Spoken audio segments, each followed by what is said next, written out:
Morning everyone, welcome to Aditi's world. কেমন আছেন সবাই? আশা করি সবাই ভালো আছেন, আমরাও আছি মোটামুটি। তো আজকে একটা নতুন সকাল নিয়ে আপনাদের সামনে চলে এসেছি। আজকে 17th অফ সেপ্টেম্বর। আজকে বেঙ্গলে তো বিশ্বকর্মা পুজো হয়, ভালো শুভ দিন। আর এখানে আজকে গণেশ বিসর্জন, গণেশ পুজোর 10 দিন হয়ে গেল, তাই গণেশ বিসর্জন আজকে। তো আমি আজকে আমার ছোটো ব্যালকানি থেকে আজকে অনলাইন এসেছি আপনাদের সাথে। এখনও ব্যালকানিটা পরিষ্কার করা হয়নি, একটু এদিক ওদিক আগোছাল হয়ে আছে। তো এই গাছগুলো একটু একটু বড় হয়েছে। এখানে একটা ছোট্ট তুলসী গাছ লাগিয়েছি, এই গাছটা আগে শুকিয়ে গেছিলো, তো আবার একটা নতুন গাছ এনে লাগিয়েছি। এখানে কয়েকটা মাটিতে, মানে এখনও গাছ বেরোয়নি চারা, কয়েকটা বীজ ছড়িয়েছি ফুলের, নয়নতারা, কিছু কিছু আরও ফুলের। তো এই আর কি। আজকের আকাশটাও বেশ সুন্দর আছে, দেখুন ঝলমলে পরিষ্কার আকাশ আছে আজকে। তো মিশিরও আজকে মোটামুটি শরীরটা ভালো নেই, যদিও স্কুল ছুটি, হালকা ঠান্ডা লেগেছে। তো ওকে একটু মানে সময়টা আজকে বেশি দিতে হবে। তো ওকে সময় দেওয়ার জন্য আজকে ভাবছি তাড়াতাড়ি রান্নাটা করে ফেলবো। তো কি করছি চলুন দেখাই। আজকে সকাল সকাল রান্না চাপিয়ে দিয়েছি, খুব একটা দেরি হয়নি, কারণ অফিস আছে সৌমিকেরও। মিশির আজকে স্কুল ছুটি আছে। তো আজকে করছি হচ্ছে ফুলকপি, আলু আর মাছ দিয়ে ঝোল। এখানে মাছগুলো এই যে ভেজে তুলে নিয়েছি, আর এখানে ফুলকপি আলুর কারি বসিয়ে দিয়েছি। এখানে হচ্ছে ভাত। তো আজকের সবারকে কীভাবে গণেশ পুজো কাটলো আমাকে অবশ্যই জানাবেন। আর আমাদের তো খুব ভালো কেটেছে এই বছর, আমরা ঠাকুর দেখে এসেছি, কিছু কিছু ভিডিও আপলোড করেছি, যদি ইচ্ছা হয় তাহলে অবশ্যই চেক করবেন। আর এই যে আমার মিশিকা, আজকে মিশির ছুটি আছে। আর এখানে বানাচ্ছি পটল ভাজা। তা আপনারা কে কে পটল ভাজা খেতে ভালোবাসেন জানাবেন। মহারাষ্ট্রে কিন্তু পটল ভীষণ এক্সপেন্সিভ, কারণ এখানে আমাদের ওদিককার মতন দেশি ডুমো ডুমো যে বড় পটল হয় সেগুলো পাওয়া যায় না, এরকম ছোটো সাইজের পটলই হয়। এখন পটল মোটামুটি বাজারে দাম যাচ্ছে 150 টাকা করে কিলো। আর ঝিঙের কথা বলবেনই না, ঝিঙের আরও দাম বেশি। তো আমরা ঝিঙে আনি না, যতটা কম আনা যায় ততটাই আনি, আনলেও একটা দুটো তা হয়ে যায়, যদিও ছোট সংসার তো। আর এখানে মোটামুটি ঝোলটা হয়ে গেছে। কপিগুলো একটু শক্ত আছে, কপিগুলো আরেকটু নরম হলে তারপরে মানে মাছটা, ভাজা মাছটা মিশিয়ে দেবো। এখানে ভাত ফুটে গেছে। দুপুরের লাঞ্চ সেরে মা মেয়ে চলে এসেছি আজকে ফল নিয়ে। তো বাড়িতে চিকু এনেছিলাম, চিকুগুলো দেখছিলাম এতদিনে পেকেছে, এতদিন কাঁচাই ছিল। তো আজকে ঠাকুরের কাছে দুটো পুজোয় দিয়েছি আর দুটো নিজে নিয়ে বসলাম। মিশি চিকু খেতে খুব ভালোবাসে, মিশি খাও। আর আমাদের বাড়ির মোটামুটি সবারই খুব প্রিয় চিকু। তো আর আমার বাবা, আমার শাশুড়ি মা সবাই খুব ভালোবাসে চিকু খেতে। তো মাঝে মাঝে যখন এসব আনি না, ওদের জন্য মন খারাপ করে যে অত দূরে পড়ে আছে, ওরা কবে আসবে, খারাপ লাগে। আর এই যে এখানে এই সিজনটাতে চিকু খুব ভালো পাওয়া যায়। তো আমরা মা মেয়ে চলে এসেছি এখন নিচে। লাঞ্চ করে যে ফল খেলাম, দেখালাম আপনাদের, তারপরে ভাবলাম মিশিকে বলি যে নিচে যাব, কারণ মিশির না স্কুলের অনেকগুলো জিনিস কেনার আছে, মানে সরি কেনার বলছি, জিনিস নিতে হবে। যেমন ওর হচ্ছে আপনার একটু পাতা, কিছু ফুল, কিছু এগুলো নেওয়ার ব্যাপার আছে। হ্যাঁ, তো সেই জন্যই আর কি নিচে নেমে এসেছি। আজ আকাশটা মোটামুটি পরিষ্কার আছে। চলো মিশি, চলে এসো চলে এসো চলে এসো। তো চলো মিশি ওই দিক থেকে নিয়ে নিই, এসো চলে এসো চলে এসো এইদিকে মিশিকা।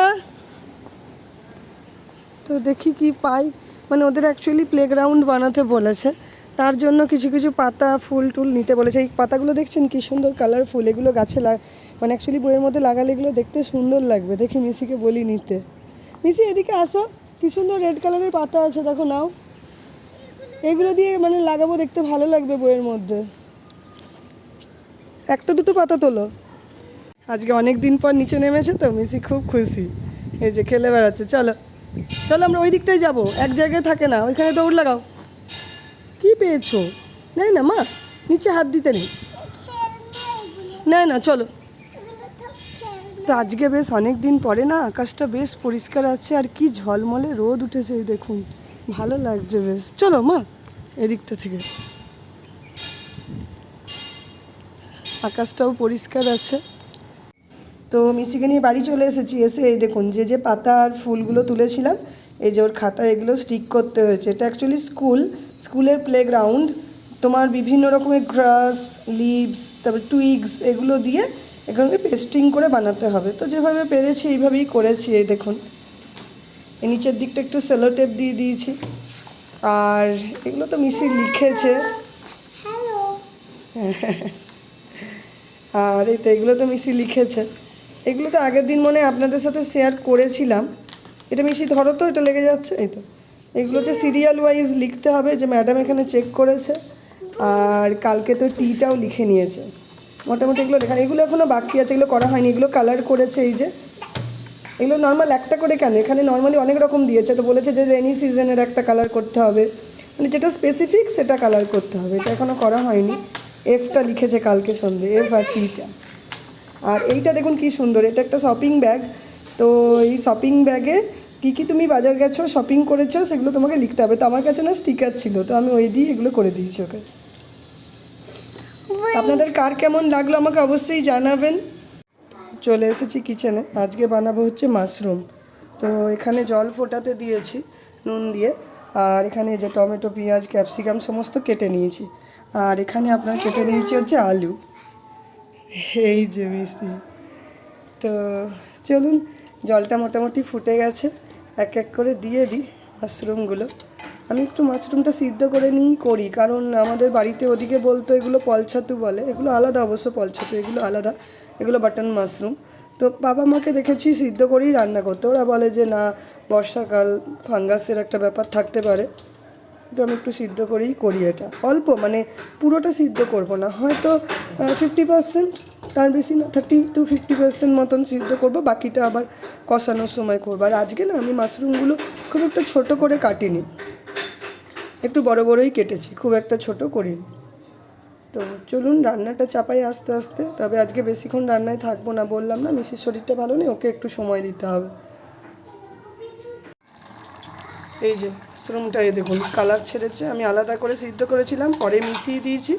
আর এটা পুরো মাংসের মতন করে রান্না করলে পরে খেতে ভালো লাগে, এবার যে যেভাবে রান্না করে। আমি প্রেসারেই করব। সমস্তটা হয়ে গেছে, জাস্ট একটা সিটি দেবো। আর হয়ে যাওয়ার পরে সিটি খুলে পরে ভেতরে আবার একটু ধনেপাতা দিয়ে দেবো, তাহলেই ভালো লাগবে খেতে। আর নুন মিষ্টির অ্যাডজাস্টমেন্টটা নিজের উপরে। এই যে এখানে তৈরি হয়ে গেছে মাশরুম কারি। আমি অল্প আলু দিয়েছি মিশির জন্য, আর ওপর থেকে এখানে এটা হচ্ছে পুদিনা পাতা ছিটিয়ে দিয়েছি, আর অল্প কাসৌরি মেথি, আর ধনে পাতাও দিয়েছিলাম অল্প করে। তো পুদিনা পাতাটা অনেকে স্কিপ করতে পারে, আমার মাঝে মাঝে ভালো লাগে বলে আমি ধনে পাতার সাথে অল্প একটু পুদিনা পাতা দিয়েছি, নাও দিতে পারেন। তো এই যে হলো মাশরুম কারি, যে যেভাবে খেতে পছন্দ করে। এর মধ্যে অল্প বাটার দিয়ে দিলেও খেতে ভালো লাগে। যেহেতু বললাম মিসির শরীরটা খুব একটা ভালো নেই, প্লাস আমার নিজেরও খুব ঠান্ডা লেগেছে, তাই আজকে না দুপুরই না রাতের রান্নাটা করে নিলাম। কারণ রাত্রেবেলা তো সৌমিক খাবে রুটি, আমাদের মা মেয়ের ভাতেই হয়ে যায়।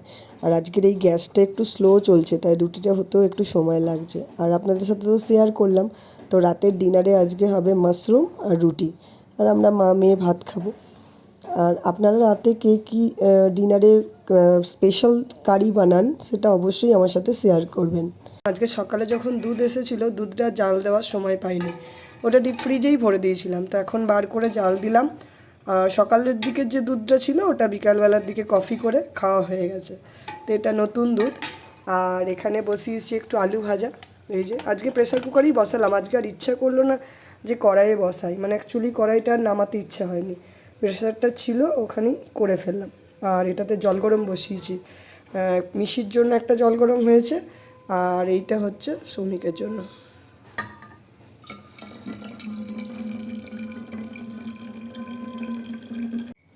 তো কাল অ্যাকচুয়ালি মাঝরাত থেকে মিশির প্রচণ্ড জ্বর, আজকে দুপুর থেকে আমার জ্বর, কারোর শরীর ভালো নেই, প্রচণ্ড ঠান্ডা লেগেছে। মিশি তো কিচ্ছু খেতে পারছে না। আর যেটাই দিচ্ছি, কালকে দুপুরবেলা চিকেন করেছিলাম সেটা দিয়েছি, সেটাও খেতে পারেনি। আজকে মাছ দিয়েছি, তাও খেতে পারেনি। একটা ডিমের পোচ করে দিলাম, তারপরে দুটো ভাত খেতে পারলো। আর আজকে বলেছে যে মা তুমি আমাকে রাতের দিকে একটু আলু ভাজাই করে দিও। তো খুব বেশি তেল দিইনি, অল্প সিদ্ধ করেই করছি। মানে বেশি তেল মশলা যতটা কম দেওয়া যায়, কারণ গলাটাও মানে হালকা ব্যথা আছে, ও তো বলতে পারছে না। মাঝে মাঝে আমি একটু করে দিচ্ছি, গরম সেক এগুলো দিতে হচ্ছে। আর আমার জন্য করব হচ্ছে একটু বেসনের বড়া করে নেবো। অনেক দিন পেঁয়াজি এগুলো খাওয়া হয় না, বেগনি। তো এখানে অল্প নুন হলুদ একটু মশলা নিয়ে নিচ্ছি, এটা একটা ভাজা মশলা ছিল, কালো জিরে দিয়েছি। আর ভাবছি অল্প ধনেপাতা দিয়ে বেসন দিয়ে একটু ছোট ছোট ফুলুরির মতন বড়া বানিয়ে নেবো। তো চলুন, শরীরটা ঠিক নেই তো আজ, মানে মাঝে দেখবেন দুদিন আমি ব্লগ আপলোড করতে পারিনি, কারণ ব্লগ রেডি করতে পারছি না। ক্লিপস প্রচুর তোলা আছে, কিন্তু আমি রেডি করবার সময় পারছি না, শরীরও টানছে না। প্লাস কালকে যেহেতু মাঝরাত থেকে আমি জাগা, কালকে রাত প্রায় 5টা থেকে মিশির জ্বর, প্রচণ্ডই জ্বর, সে মাঝরাত থেকে উঠে বসে আছে ওকে নিয়ে। তো কদিন ধরে ভাবছি শরীরগুলো সব ঠিক হোক, তারপর ধীরে ধীরে ব্লগ আপলোড করব। আপনারা সব সঙ্গে থাকুন, সবাই সুস্থ থাকুন, ভালো থাকুন, এটুকুই কামনা করি। আজকের মতন ব্লগটা এখানেই এন্ড করছি। যদি ভালো লাগে তাহলে অবশ্যই লাইক, শেয়ার এবং সাবস্ক্রাইব করবেন। শুভরাত্রি।